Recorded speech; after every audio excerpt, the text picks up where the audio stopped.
बाळीर शेष समय रामचंद्र को दुईटी कथा मागिथिले। रामचंद्र कहिथिले कौन मागुछ माग ना प्रभु प्रथम बर मागुछि जेउ हातरे जेउ पापुली रे मते धनुतीर मारिल मु चाहूची से पापुली आउ न रहू।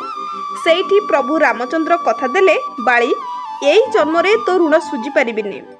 कली जुगरे जेतबेले जगतर नाथ जगन्नाथ होई अवतार नेबी जेउ पापुली रे धनुतीर मारिछि मोर हाथ थिबो हेले पापुली नथिबो आउ पापुली नथिबो कि को बाळी को लुचि लुचि मारिबी।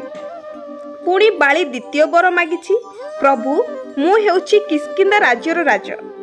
मोर पानी पवन रे जेतक वृक्ष लता जीव जंतु अछंती समस्ते बड़ होइचंती। आपण धनुतीर मारिले मन दुख नाई। जेउ गछ पछरे लुचि धनुतीर मारिले से वृक्ष केते बेईमान ता राज्यर राजा को मारिबा पई आपण को लुचई रखिथिला। आज से वृक्ष को अभिशाप देउछि से गछटी बहुत मीठा हेले से मो अभिशाप रे पिता होई जाऊ आउ सेई गछरे आपण शरीर धारण करंतु। सेबेठारु गछ नाम हेथिला लिंब गछ। लिंब गछरे महाप्रभुଙ୍କ शरीर गढ़ा होइथाय।